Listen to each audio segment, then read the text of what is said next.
Hey everybody, it's Author MD New. Welcome back to my writing tips and tricks for authors. Today I thought we would have a little bit of fun and we would talk about tropes and specifically writing tropes.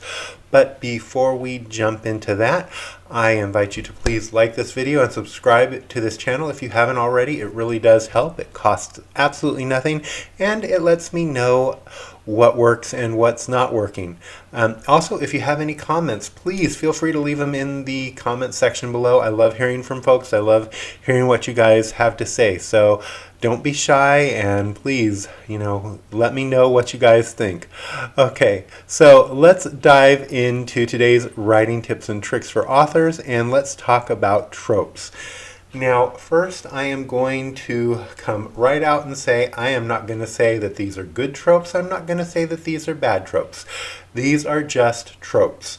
So however you want to use them or not use them is totally up to you. But I thought it would just be fun to talk about some tropes and see how many that you guys can come up with, how many that I'm missing. I know there's a bunch of them out there, but these are my list of tropes. And yeah, let's kind of go from there. But first, let's talk a little bit about what is a trope. So we all know what we are referring to when we say a trope. A trope is a common or overused theme or device. It is a cliche.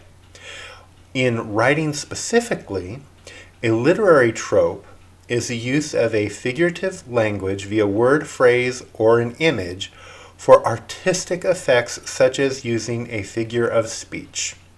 That's what we mean by trope, especially when we are talking about writing tropes.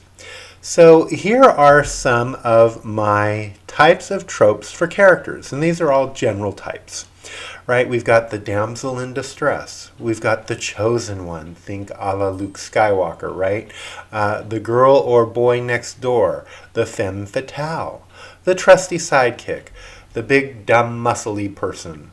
The wise old man or wise old woman.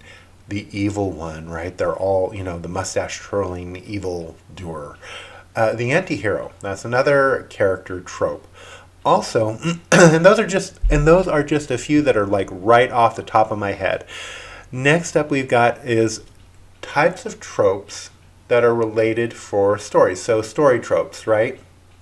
You've got the average person taking the crown or becomes the ruler or becomes the leader, right? Just this, think of the farm boy or farm girl out in the middle of nowhere who is all of a sudden becomes like is the one who was foretold about in some prophecy or whatnot or whatever.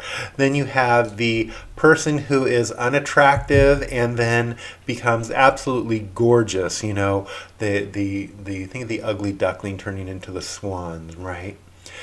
You have one that I think is a lot of fun is the police officer falls in love with the criminal. That's always a good one, especially in romance novels and so forth. Saving the world. That's another big trope, right? The world is in peril, but we've got to save it, so let's go do it. Yay! Going back to the small town. So you have the main character who lives in the big city, living a corporate life or doing whatever. They have to go back to the small town for whatever reason. Typically somebody's sick, somebody needs help, family member died, that sort of thing. Then you have the conspiracy, right? So it's the normal person who just gets stuck or runs aground in this whole conspiracy where nobody ever believes it, but it's real. You have the small town sheriff who ends up saving the day, no matter what the odds are, right? It's always this small town sheriff, kind of cowboy, maybe kind of a loner, kind of grumpy and gruff or whatnot, but they end up having the heart of gold and end up saving the day, and everybody, is yay. This one hurts a little bit, but vampires are just normal, everyday people. So, vampires, I love vampires. So, that's kind of a big trope is they're just like everybody else. They just need a warm hug, a little love. And then you have another big one. This happens a lot in romance stories. The person falls in love with the unnoticed person. So you have that wallflower who, kind of hides in the background, and no one really notices anything about them or says anything about them, but they're there, and the popular person, the popular boy or girl or whatever, ends up falling in love with them, seeing them for who they truly are. This can often fall in line with the whole unattractive person turning attractive. We all know that scene where the individual shows up and they're in these great clothes. They got a haircut, they put contacts in, and they're wearing makeup if they're a woman or a guy. Whatever, right? And all of a sudden they just, it makes all the difference, and they're suddenly a supermodel or, this burly guy or whatever. So those are just some fun story tropes that get used a lot, and that people really like. Some general types of tropes that I always think are kind of fun. The MacGuffin, right? If you don't know what a MacGuffin is, they use it a lot in science fiction. I've used it a lot in my science fiction books. It is basically this machine that can do whatever you need it to do, right? Anti-gravity, right? Anti-gravity plating, warp drive, hyperspace. Sonic screwdriver is a perfect MacGuffin. It can do whatever the doctor needs it to do. It's just a fun thing that's there. You don't have to think about it. Everybody just kind of accepts it, and it does what it needs to do, and everybody just moves on.